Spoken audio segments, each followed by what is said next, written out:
The severity of your initial infection is not indicative of how bad things might be for you. Okay. And that's important to know because sometimes they're like, well, come on, you weren't even that bad with COVID. Why are you saying it's doing this to you? It still can do things to you. Okay. So long-term means like 4 to 6 weeks after your initial infection, and you just don't feel like you're back to yourself. Hey friend, have you been exhausted for a really long time? Or perhaps you're dealing with just like all these weird symptoms that you can't figure out what's going on. And it really started last time you had COVID. Today, we're talking about long COVID and some of the symptoms that point to this being an issue, how to resolve, how to make your body more resilient, and some of the solutions that perhaps you haven't heard about before. Our guest today is Dr. E, who is the founder of The New Method, where she empowers patients to finally realize that their symptoms are not in their heads. As a result, she helps people optimize their health, prevent illness, reduce medication, and feel great. Dr. E also sits on the board of trustees for Staten Island University Hospital and serves as the president of the Nurse Practitioner Association. In addition, Dr. E owns a primary care practice called EG Healthcare, a medical scribe company, Hawk Scribes, and an education company, EG Prep. Dr. E is super knowledgeable and just a wonderful human to get to know. You can find her on Instagram at The New Method, and new is spelled Knew. The New Method. You can also find her on Facebook and TikTok with the same name, and YouTube, also The New Method by Dr. E. I'm really excited about today's interview. I really hope you get something out of it. And let's cut over to our time with Dr. E. Hey, my name is Leanne Vogel. I'm fascinated with helping women navigate how to eat, move, and care for their bodies using a low-carb diet. I'm a small-town holistic nutritionist turned 3-time international best-selling author turned functional medicine practitioner, offering telemedicine services around the globe to women looking to better their health and stop second-guessing themselves.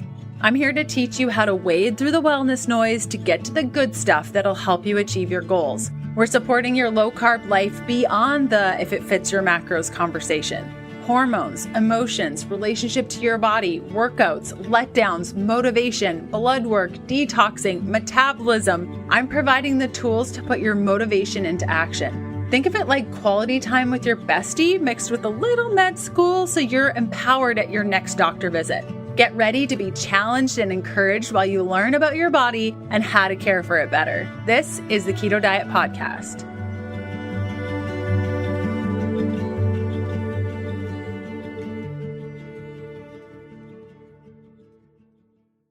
Hey, Dr. E, how are you? Hi, how are you? Thank you so much for having me here. Yeah, of course. Of course. So I'm new to your world. I found you. I love what you're doing. Can you explain what it is that you do, what lights you up, and why you're dedicated to this work? Yes, thank you so much. And to the listeners, I'm going to make this brief and entertaining because intros are always boring. So I started off in conventional medicine. I have a primary care practice. It's called EG Healthcare. And it's great. You know, if you imagine your doctor or NP's office, it's just like that, pediatric, adult, everything's awesome. But I realized over some time that it is really limited. I realized it through a personal journey with my wife who was sick and had autoimmune issue. I'll tell you about that later. But between her experience and the experience I had with my patients, it became clear that the limits of conventional medicine that there are limits. Specifically, there are limits in that conventional medicine, which is wonderful. I still practice it at least once a week. It starts at the point of diagnosis. Once you have a diagnosis, that's where you want to be. If you need a medication, if you need chemo, if you need, something intense. But if you live in the world of pre-diagnosis, I don't feel well, but no one can seem to find what it is. There's no room for you in conventional medicine because conventional medicine needs a lab, an image, an abnormal in order to diagnose you. And if you're just like, listen, I get it that my labs are fine, but I really, really don't feel well, there's no answers for you. That's the first limit. And the second limit is if you already have a disease process and you're like, okay, I got it. I need some medication, but what else can I do? What's the root cause? What can I do to turn this around? Conventional medicine cannot help you there either. So over time, I started realizing that I'm really not giving the full spectrum of what patients need. And so I went back to school and started with classes, eventually got my PhD in integrative medicine. And now I created the New Method, which is really about empowering patients to understand that their symptoms are not in their head, right? Especially for women, we are told variations of it's in your head. Oh, you're just stressed out. Oh, you just had a kid. What do you expect? Oh, it's because you work, or maybe you need to lose some weight. No, why don't you just exercise? These are all variations of get over it. It's in your head. And it's not in your head. So this is what I'm about. That's the name of my book also. It's not in your head. That is wonderful. So my mom just recently went through an experience where she had undiagnosed Parkinson's for almost 4 years.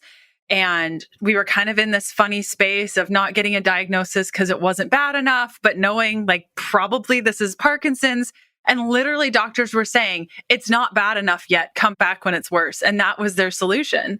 And it's like, are you kidding me? Like, we're literally just waiting here until it gets bad enough for you to finally say what we know it's going to be anyways. And yes, and what you're describing is true for just about every disease. Let's think about this. Pre-diabetes. Great. Hey, listen, come back next year. I can't give you anything. Memory issues. You go to a neurologist with brain fog, which I know we're going to touch on today. You go to a neurologist with brain fog and they're like, well, you passed the memory test, right? Because the memory test is geared for dementia. And this is what I'm saying, until you have the thing, and it's not because they're mean and it's not because they're malicious. These are good people. They went to school. They want to help people. But the algorithm in their world starts at diagnosis. And this is why I tell my patients, don't get mad. You can't go to a plumber and expect electric. They went to school and they can help you once it lines up. You hit the algorithm, they're your person. They can't help you. They don't have the skill set. They don't have the tool set. There's no malice. There's no evil. There's no greed. That's another thing. People are like, oh, they just want your money. No, they don't have the tool set to help you in the pre-disease, right? Autoimmunity. How many people know they have autoimmune, but when they go to rheumatology says, no, you don't have it. Sure, I don't have it yet. I'm on my way. My joints every morning are stiff, classically rheumatoid arthritis. I get it that my RF factor isn't there, but can you help me now? No, I can't, because by guidelines, I can only give you medication once your rheumatoid factor is positive, right? Thyroid.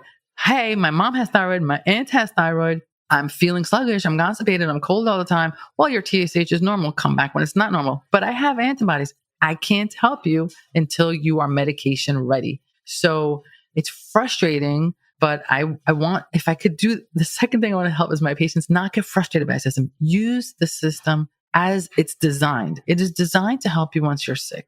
And then you kind of have to opt out of that system for everything else. Don't be frustrated with it. It can't help you. Yes, completely. That is such great advice. I know when I realized that myself personally, my health changed because I was going from doctor to doctor to doctor, trying to figure out why I wasn't getting my period back. And everyone said, I don't know. Come back later. I don't know. And so I know for myself personally, that was such a huge shift in the mindset. And I love the way you described the system. And you're so right. I think sometimes we can get really bogged down in the negative and really down on ourselves with the experiences we've had for doctors, and really learning how to use that system the way that it was designed, like you said, is key. Now, in your practice, kind of using this template of understanding that we have this allopathic template when disease sets in, and then this functional template where we're maybe in some cases avoiding disease, prevention and coaching up the body so that we don't get to that allopathic level. What are you seeing in your practice, like the top issues that aren't diagnostic yet, but they're headed in that way? What are you seeing? I would say first and foremost, autoimmunity. People are on the spectrum of I don't feel good-itis. Okay. I don't feel like the way I used to. And they will often blame it on age. Well, what do you expect? I'm older than I used to be, or they'll just feel off, right? Aches and pains, brain fog, skin's not the same, focus is not the same. And they keep going to their primary and, they're not anemic, their thyroid's fine, everything's fine. But in my world, I see that as pre-autoimmunity, because for us to, again, as I said, for us to truly diagnose autoimmunity, we have to have certain markers. It takes a really long time for a blood marker to shift, to show up. It takes years, decades. So, what happens before that shift? Are you perfect? And then one day you wake up and the blood marker's there, and now you have, no, of course not, right? So you will feel unwell for a decade or more. And that entire time you're pre-autoimmune. So I would say pre-autoimmunity. And how do we know? Well, if you follow the symptomatology, the classic symptomatology of certain disease process, and you already have those symptoms, I'll bring it back to thyroid because I think a lot of people know right? If cold all the time, constipated, I'm losing hair. Well, it looks like a duck, sounds like a duck, right? It's not. So if you have joint pain worse in the morning, and as you move, it gets better, probably on your way to rheumatoid arthritis. If you have a lot of skin issues, maybe psoriasis, you might be on your way to psoriatic arthritis. So I see a lot of pre-autoimmunity that people just chalk up to age, right? Not like I was when I was in my 20s type of thing. That's a huge one. The other one I see a lot is IBS, okay? Which is a catch-all phrase for my stomach doesn't feel good. And the problem with IBS is that is not a treatable thing. What that is telling you is that your stomach's on fire all the time. And if we don't fix that stomach, we will get those diseases down the road. So I would say like this, to answer your question, pre-autoimmunity, I don't feel good-itis, and my belly hurts all the time itis. And for me, that is all like, oh my God, let's fix this right now before it becomes a thing. And it's very, very real. Yes, completely. My practice is the exact same thing, like the exact same thing. Looped in with like some hormone stuff of now all my hormones feel like I'm having all these hormone symptoms. And if you could just give me progesterone or something to make it better, that'd be great sort of thing. So kind of looped in there. I get a lot of that also. And I don't know what your take is on that, but usually the sex hormone is not the problem. It's downstream, right?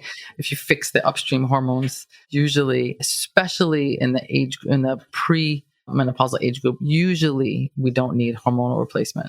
Completely. I agree with you. Like liver and gut, if your liver and gut are sideways, those hormones are not going to be working well. So let's go upstream and fix those. And so I think they can be helpful. I don't want to say that those hormone supports can't be helpful for some people, but I just find they're usually a Band-Aid and you'll feel okay for a while, but long term, it's not going to fix the root cause. Right, because it's not root cause. Issue. What happened? Why? What's going on? Right. I agree. Yeah. Yeah, completely. I feel like we could go back and forth for hours and just agree with one another, which are always fun episodes. I mean, it's good because good for your listeners to know that like there's a whole world of people who think this way, because sometimes you start feeling like you're alone. So for all of you listening, the fact that people get together and agree and come from it from different places should be empowering to you to know that you're on the right track. Completely. Yes, completely. From different walks of life in different areas, working with different people, and we can agree on things. So I agree that should be an encouragement for sure. Now, here's a topic that we haven't talked about on the show ever, long COVID, and just what's going on with this. I see it a little bit in my practice for sure. And I wanted to have you on to kind of unpack the symptoms, the issues, the supports, how to know if it's something we struggled with. I think something that I see consistently is when I'm pulling together history on an individual, of course, when they've experienced COVID, sometimes people bounce back, no problem, no issues, and they get on with their life. And other people, they don't even see that COVID was the thing that kind of pushed them over the edge. So yeah, tell us what you know about kind of those initial pieces of history and symptomatology and what we're looking at when it comes to long COVID there. So I'm going to get really specific on COVID, but I do want to say this. I have seen people absolutely devastated from COVID, and we're really not talking about it enough.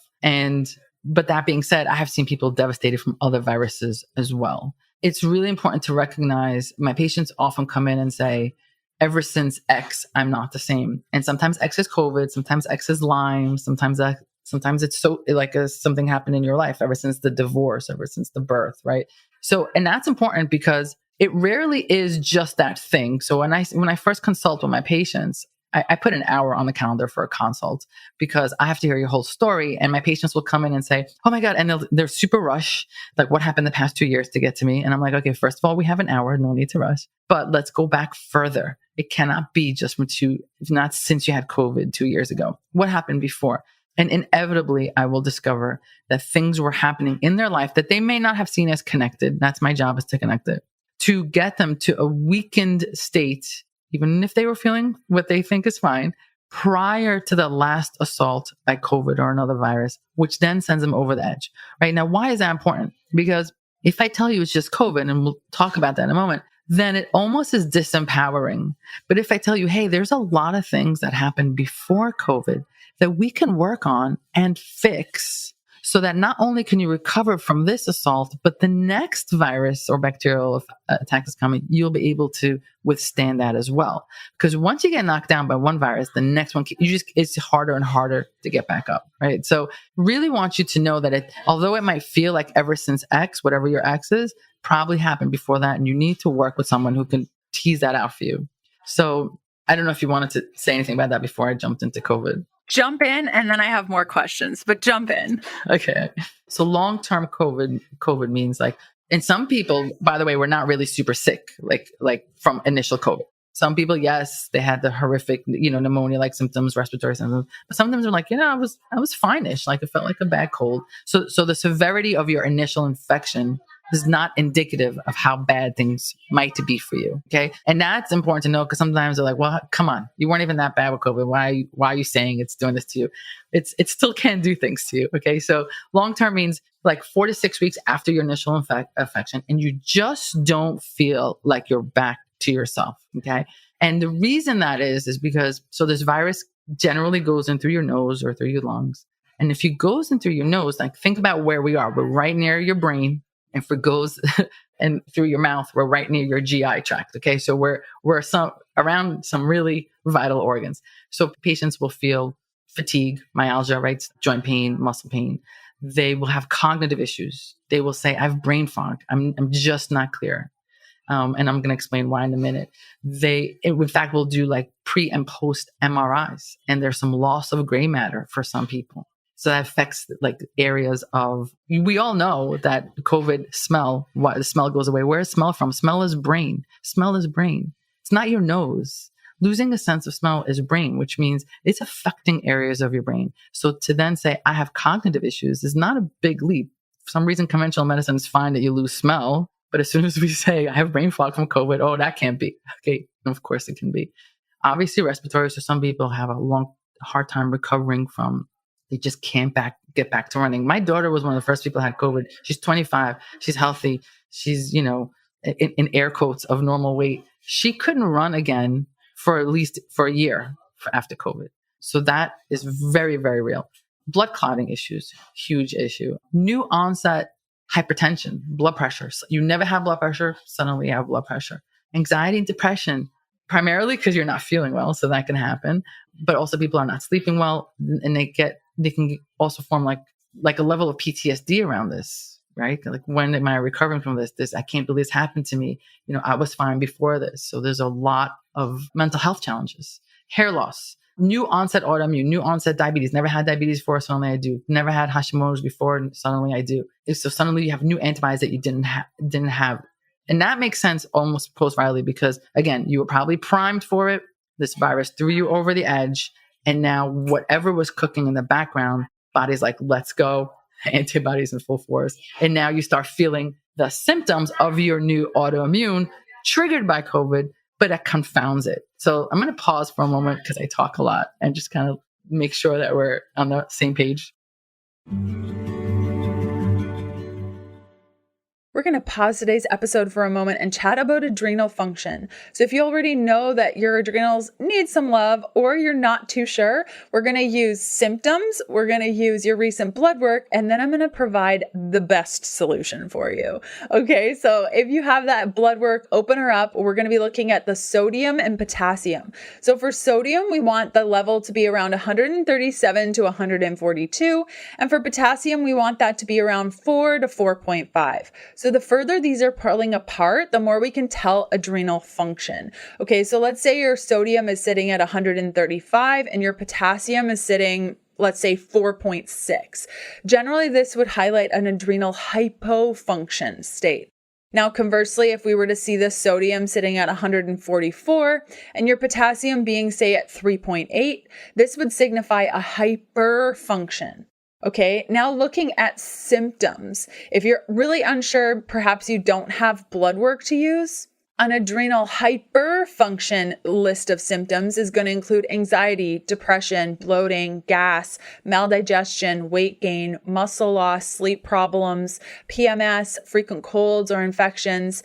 Now, on the flip side, hypofunction is going to include poor recovery from exercise, unstable mood, anxiety, jitters, depression, reduced stress tolerance, food sensitivities, digestive issues, craving for salty foods. Okay, so these are some signs to look for to know whether or not your adrenals need some love. So the resource, what do we do with this? Well, we looked at Ganoderma spore powder, also known as reishi. This is a powerful adaptogenic herb that has been used for centuries in traditional Chinese medicine. It is my go-to when I have a client that's either hyper or hypo. Maybe it's coming with some parasites, maybe it's coming with some hair loss and some stress. Reishi is always the winning ticket. Now, this specific reishi that I recommend is from a company called Organo. And in future weeks, we're going to talk about how Organo is different, but it really comes down to the processing of this adaptogenic herb for our bodies so we can uptake as much as possible, and also the potency of this product. So not only will this product help with adrenals because of its antioxidants and vitamins and minerals, it's also going to improve immune health because of its beta glucans. So if you're looking for an adrenal support and you want a boost in your energy levels, you want better adrenals, healthier adrenal function, reduction in stress, go ahead and check out the info page I've put together on reishi so you can learn more by going to healthfulpursuit.com/spore. That's HEALTHFULPURSUIT.com/spore. That's SPORE. Now, organo spores come in two forms. One is in a capsule, which I personally like. The other is in a coffee. So it's a powder you add to water or milk and down the hatch. Many of my clients actually do both. So if you want to learn about how we can use this to support our adrenals, head on over to healthfulpursuit.com/spore. Yes, completely. I think when you were talking about how people can experience it and some people go back to normal and some people don't, what makes the body, like you were saying with the history and things, what are the things that people were doing previously that make it more challenging for them in the experience of COVID or post-COVID? What are some of those factors? That's a great question. So let me take an extreme example that I think everyone will clearly understand and then take it back. So extreme example, right? If you are someone who's smoking, eating McDonald's all day long, your weight is in a risk factor, and now you get hit by COVID, I think it's obvious to everyone listening, this person is not going to be as resilient. Okay. So that, and I go to draw that picture on purpose because it's clear, oh my God, of course, this person's not healthy. Of course, he's not going to be able to mount the appropriate response. So now I want you to understand that that could happen in less obvious ways. You can consider yourself a healthy person, but maybe you don't know that you have leaky gut. Maybe you don't know that you have autoimmune cooking and it's kind of around the corner waiting for something to erupt. Maybe your sleep hasn't been on point because you're super career oriented, or, you have 3 kids that aren't sleeping through the night. And so you're depleted. Maybe there's something happening in your life, so socially, divorce or stress, where you're just not so you're healthy, you're eating gluten-free, everything, you're keto, and you're like, it can't happen to me because look at all the things I'm doing. But there are other factors in your life that are maybe not on point. And that's real. I mean, most of us don't have it dialed in on every aspect, right? And maybe you had a few issues in the past. I don't know, you had a gallbladder issue, you had a different kind of surgery issue, something else. Maybe when you were 18, you had mono really bad. Like, there are things that happen to your life. No one's a clean slate prior to coming into this, right? So just know that as clear as it is to you with that picture of that really unhealthy person prior to COVID, the same lack of resiliency and lack of ability to overcome this can happen with a different unhealthy picture prior to COVID. Does that make sense? Completely. Yes, completely. So that's like in general. So specifically to COVID, what happens with COVID is that the way COVID comes into our body, we have like these proteins outside of our cells. And one of those proteins is something called ACE2. And COVID specifically binds to ACE2 to get into the cell. And the problem is that ACE2, when no one's bothering it, ACE2 has a lot of important functions in the body. It protects your blood vessels, your heart, your brain, your lungs, your kidneys, your bone marrow, inhibits inflammation. So ACE2 has an important job. And suddenly COVID is attached to ACE2 and it's preventing ACE2 from doing its job. And this is important, right? So again, if you are attacked by Lyme, yes, so we have this general kind of issue of, hey, are you resilient enough to overcome? And then you're going to have, okay, I'm not resilient. I got it. I have to do that. But now I'm attacked by this. I think you are like a parasite person. So you're going to give certain things for parasite and we're going to give certain things for Lyme. And then there are certain supplements for COVID specifically designed around this ACE2. So we have to do this general work to improve your resiliency, your immune system, your gut health. But then there's going to be specific work, and that's going to be around this ACE2 issue. So because ACE2 has so many important things, but it's antithrombotic, meaning it is in charge of making sure you don't throw blood clots. This is one of the reasons why clotting becomes an issue. Blood clots, PEs, blood clots in the legs for a lot of people post-COVID because it attaches there. So this ACE2 is now busy managing COVID. So this is kind of where we're at. I just like to check in before I continue babbling. Yeah, completely. It makes perfect sense. Continue. Yes, okay, I'm following you perfectly. And I hope everyone listening is too. All right. So we have this ACE2. That's problem number one. And problem number two is that COVID also affects mitochondria. We don't talk about mitochondria enough in healthcare, right? Because there's no medicine for mitochondria. We have a lot of medicine that messes with mitochondria. We don't have a lot of medicine that fixes mitochondria. So mitochondria, if you go back to high school, it's called the powerhouse of the cell. It's your batteries of every cell. That gets damaged. If your power source gets damaged, we're not going to do well. It's the reason, by the way, why we age, because our mitochondria. So there's a normal expectation that our mitochondria sort of fail over time. But then there are things that hasten it, that make the mitochondria fail before its time. COVID is one of those things. So again, recovery has to do with optimizing that lifestyle, fixing ACE2, and then also repairing the mitochondria. And then if you've developed any new issues as a result, you develop thyroid, you develop blood pressure, we have to manage those kind of organ issues that have now developed as well. So optimizing lifestyle. I know that your audience really, really talks about and knows nutrition, and that's awesome. I mean, that's a big, huge chunk of it. If you're eating the standard American diet, it's not going to work out for you. But cannot stress enough how important sleep is. Like, it's just so important. And it's actually a conversation in my house all the time. My wife and I both, health nuts is what we do. And she likes to wake up super early to go swimming. And I keep having this conversation with her. I was like, I do not agree that you forego sleep for exercise. If you have to put food on the table, that's when your shift starts. It is what it is. But to voluntarily forego sleep because you think you're going to go do something healthy like exercise is counterproductive. Sleep. I can't say it enough. It's as important as nutrition, not after, equal. If you are not optimizing your sleep, I don't care how much gluten-free ice you're going to eat, you're not recovering from anything. Okay. Completely. You have to sleep. Certain things happen when you sleep that cannot be done if you're not sleeping. There is a whole system. It's called the lymphatic draining system. I'm not going to get into it, but there's a whole, think of it as like the sanitation department of your brain works at night when you're sleeping. And if you're not sleeping, you're not letting sanitation come in, take out the debris, clearing out the streets. You're not allowing it to happen, which means the next day you're waking up and there's still waste in your streets of your brain. And now you're trying to function. So you have to sleep in addition to your nutrition. And of course, your nutrition has to be anti-inflammatory. Everyone gets there a little bit different. I like for it to be plant-based. That does not mean vegan. Plant-based, meaning your plate should look like the rainbow, not Skittles. And then I think that on top of that plant-based, you have a little bit of animal protein, a little bit, not a lot of it, unless you're ethically against it. And that is how, for me, what anti-inflammatory looks like, because there is a lot of, all those colors are medicinal. The colors of every one of those vegetables are your medications. They need to be on your plate.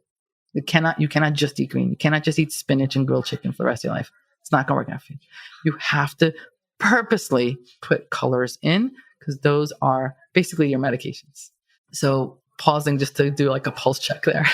Yes, completely. I agree with you. A couple of years ago, I mean, I love plants. Even when I was doing a strict ketogenic diet, I I remember getting up on stage at one of my first talks at a keto event, and I was talking about the diversity of plants in your ketogenic diet. And I was so afraid people were going to throw butter at me or something, like just being No, so ghee. angry, like just like, shut up, get off the stage, boo. Because yeah, you need the diversity. You know, we have these specific bacteria in our gut, like Akkermansia and Fasobacterium, that specifically work off of that diversity.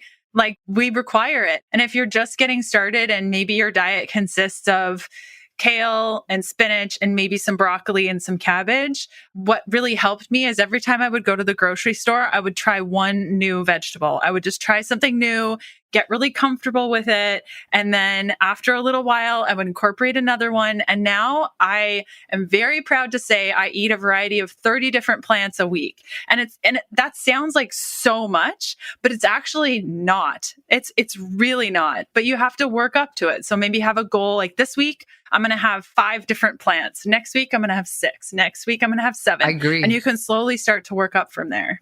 I agree. And I just recently interviewed someone who, you know, he's a cardiologist turned functional medicine. I love when, you know, my colleagues we come over to the other side, but he is of the mindset, I just want to put out there that this exists. He's a carnivore and he feels like he's getting his plants from his animals that are eating the plants. For me, I have a hard time digesting that, pun intended, but I just want to let you know that theory is out there. So I think you need to see the color stuff. Okay, so that's kind of lifestyle. So now, you know, the next question I get asked a lot is supplements. And I always finish off with supplements. I never start with supplements because I really like to drive home that it is never going to be a supplement game. There is no one pill. There is no, you know, that you have to get out of that mindset. People always ask me, even on TikTok, why aren't you suggesting supplements? Because it's not my jam. My jam is not to sell you supplements.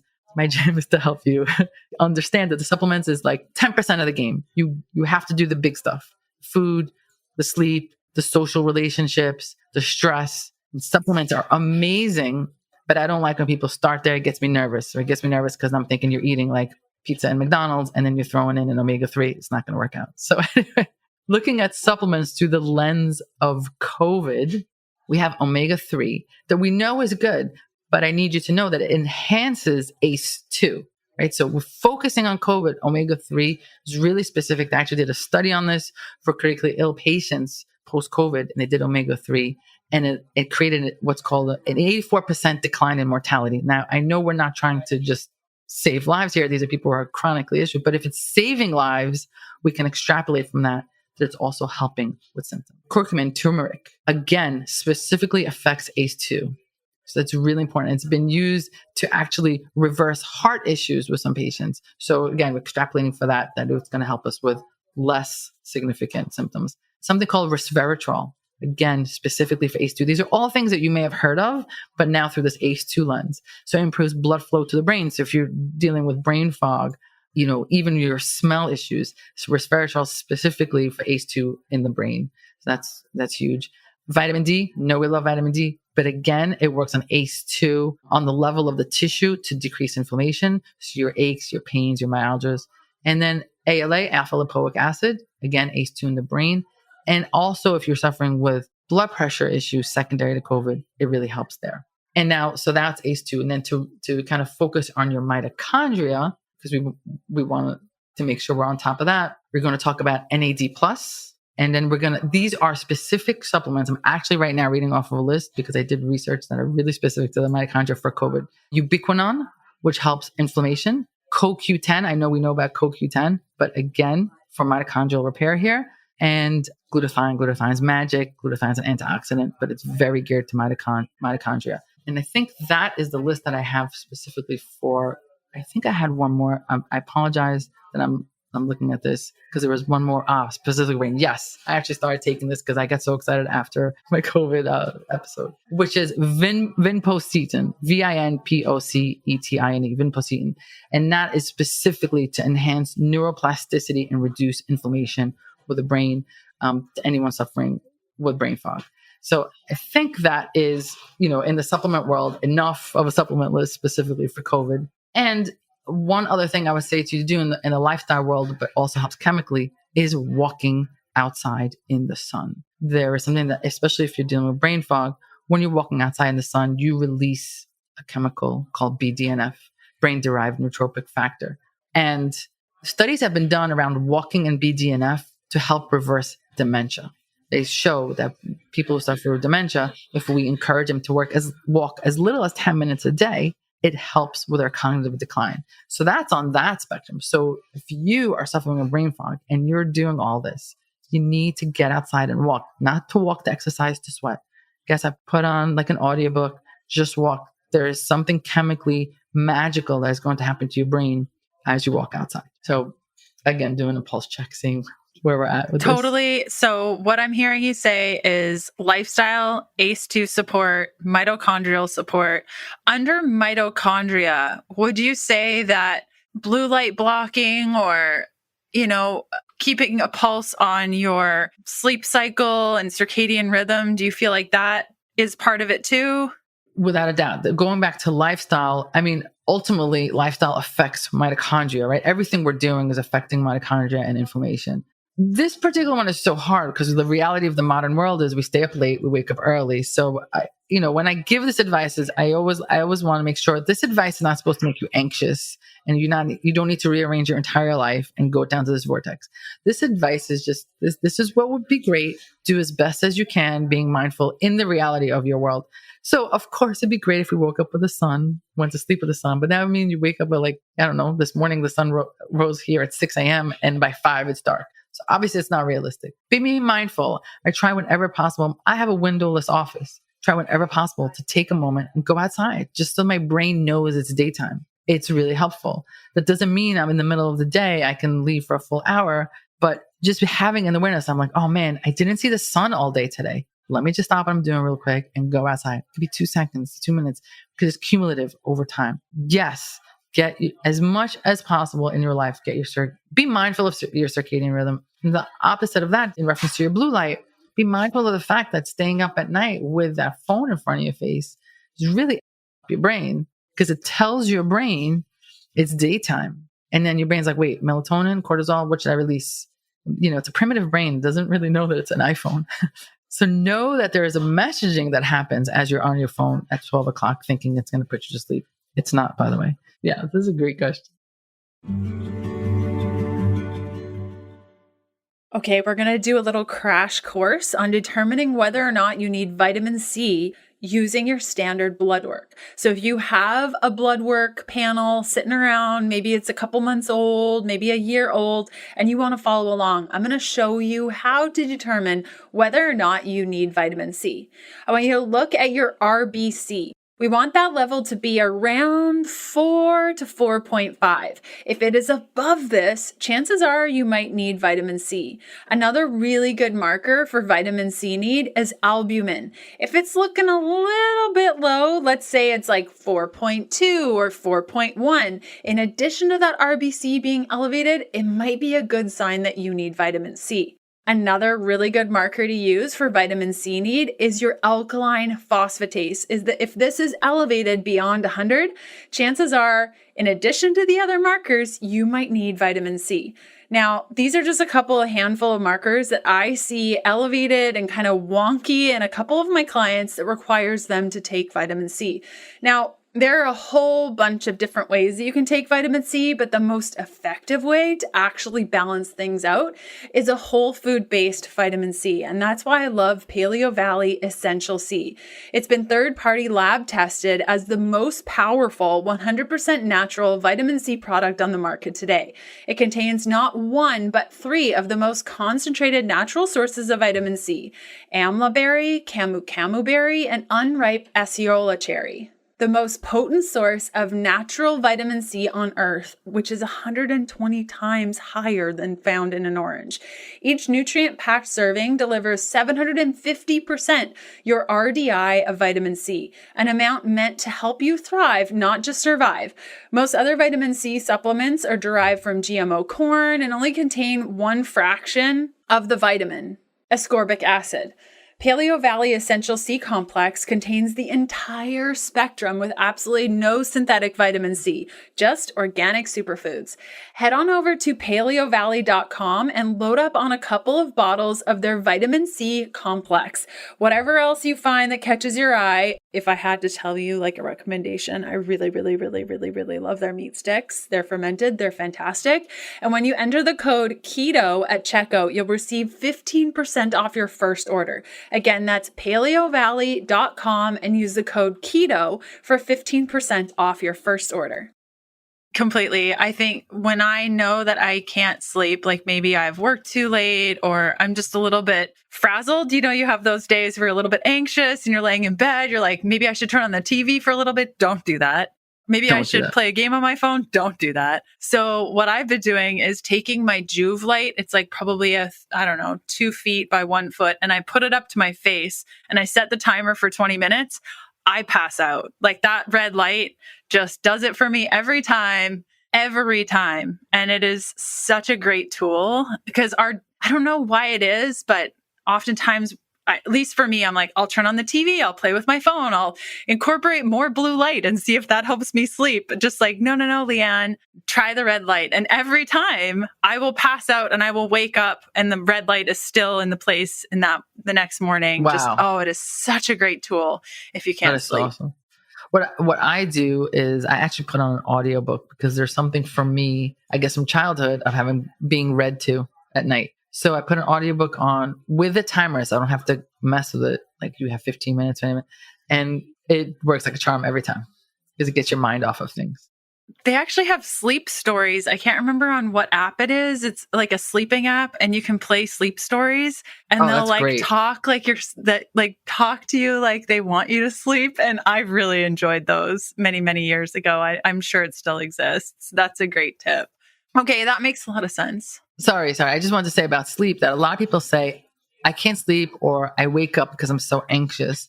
I want to challenge you on that. Yes, you're anxious. And I'm not saying you're not anxious. But what happens is, if you're woken up for a different reason, a lot of time people are woken up because they didn't eat on point, they had caffeine in the afternoon. You're woken up for a different reason. And then your mind starts to think, right? Because once you're awake, like, let's go, what's tomorrow? What's my shopping list? What's my to-do list? But it's not because you're anxious that you are awoken. So be mindful of what's happening during the day, the decision you make, and don't say, well, I just can't turn off my brain. It's not necessarily what's happening. It's like a chicken egg thing. If that happens in the middle of the night, whereas falling asleep at night, I think that's hard to maybe shut off the brain, which is why the audiobook helps because you're focused on something else. You could stop thinking about your to-do list and you go to sleep. Yes, I'm so glad you mentioned that. Also, if you're waking up to pee a whole bunch of times and you know that you're past you lived or worked in a water damaged building, because that's kind of the realm that I work in. I do see that pattern quite consistent with mold illness of just if you're constantly waking up and you're peeing all the time, that could be a sign that there's some mold situation. And two, even an electrolyte balance, which is why you're usually getting up to pee due to mold issues. And so playing around with your electrolytes. I didn't know that was a sign of mold. So I thank you for enlightening me.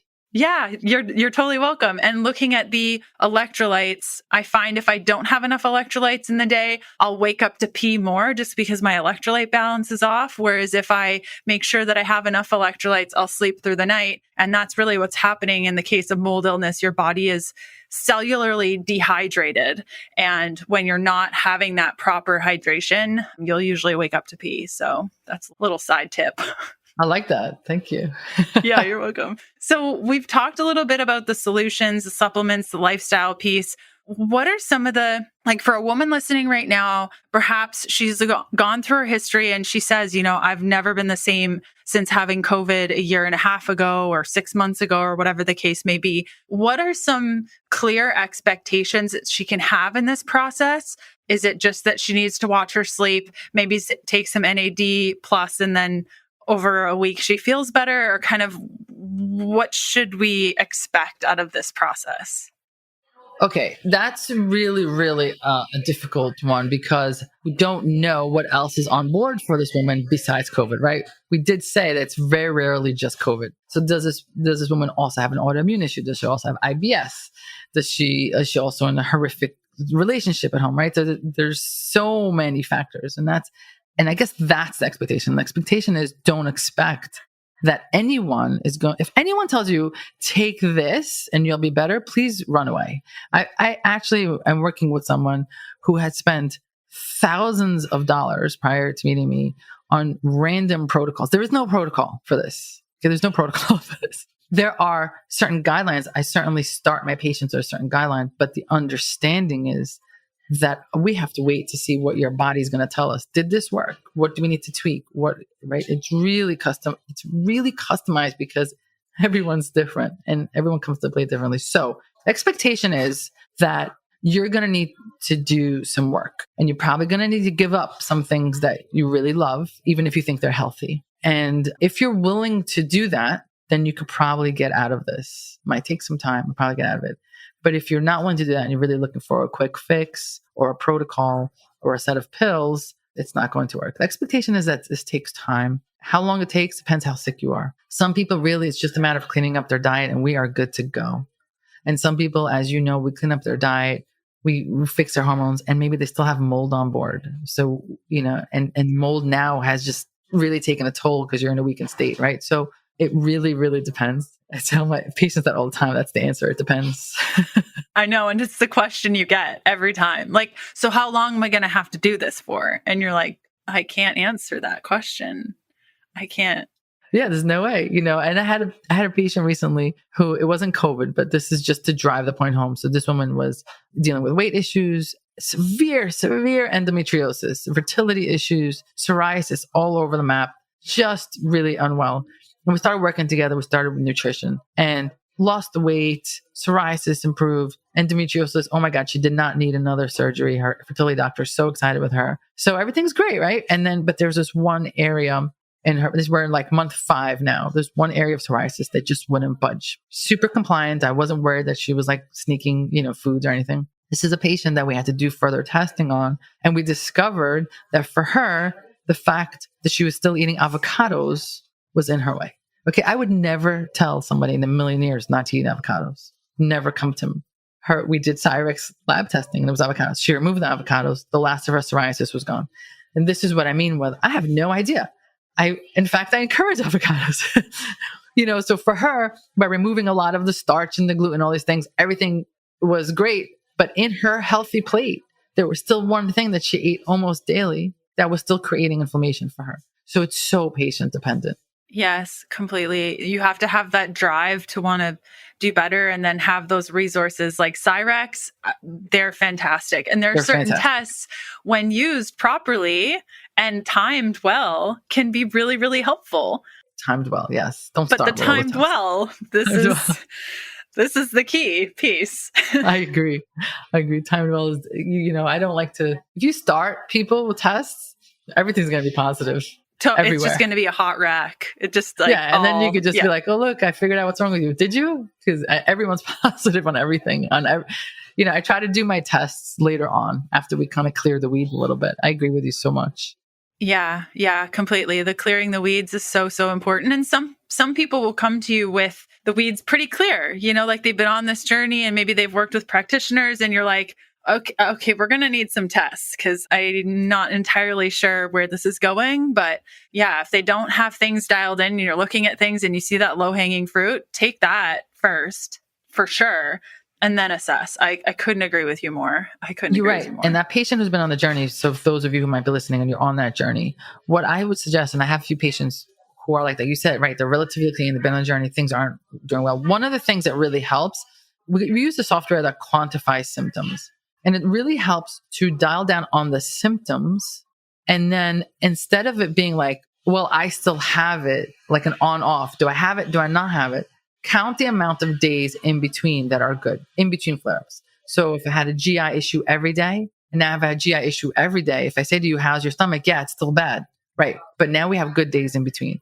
And so I have patients where our goal is to just get more and more days in between flare-ups. And if we can get the flare-ups down to like twice a month from every day, that's the win. So sometimes it's important to also help people understand that it may not be gone. It may be about creating more time between bad days. And when you start seeing it that way, you also gain more hope. You're like, oh, you're right. Last month it was every day. Now it's every other day. Okay, this is working.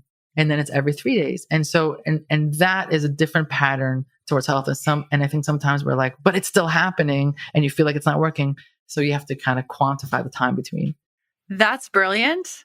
I have not done that. I've done like a lot of, rank it from 0 to 10, and then I bucket everything together and get a system check. And that gives me a pretty good understanding if they're perceiving things to go down, but I've actually never thought to track in between days. That is smart. Love that idea.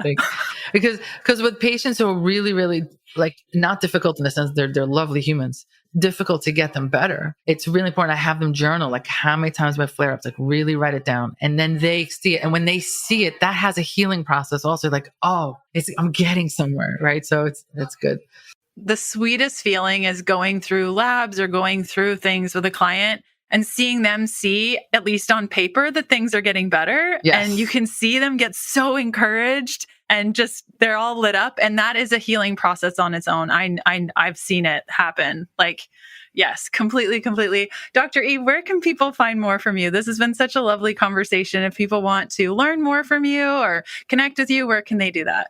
So it's called The New Method, and new is spelled with a K because you always knew there was a better way. So it's The New Method on every platform except for Twitter because I talk too much. So wherever you consume content, Instagram, Facebook, podcasts, TikTok. For some reason, I'm on fire on TikTok. Don't know why. And also our website. So thenewmethod.com. There's a way how to do a consult with me. But if the consult is unreachable for you, I produce content with the intent for you to consume it and enjoy it and, work. And I have a book. It's like $20 on Amazon. It's free on Kindle. The goal is to just move the needle on your health however you get there. So The New Method everywhere. Brilliant. Amazing. Thanks for coming on the show today. Thank you so much for having me. It was an honor. A great conversation, right? I hope you really enjoyed yourself as I did, and you got a little notepad. You have some steps and ideas to move forward. That's what we want here on the Keto Diet Podcast. Again, you can connect with Dr. E by following her over on Instagram, The New Method. Remember that new is spelt with a K, and we will see you back here for another episode of the Keto Diet Podcast. Bye. Thanks for listening. Join us next Tuesday for another episode of the Keto Diet Podcast. Looking for more resources? Go to healthfulpursuit.com for keto meal plans, weight loss programs, low-carb recipes, and oodles of free resources to get you going. The Keto Diet Podcast, including show notes and links, provides information in respect to healthy living, recipes, nutrition, and diet, and is intended for informational purposes only. The information provided is not a substitute for medical advice, diagnosis, or treatment, nor is it to be construed as such. We cannot guarantee that the information provided on the Keto Diet Podcast reflects the most up-to-date medical research. Information is provided without any representation or warranties of any kind. Please consult a qualified health provider with any questions you may have regarding your health and nutrition program.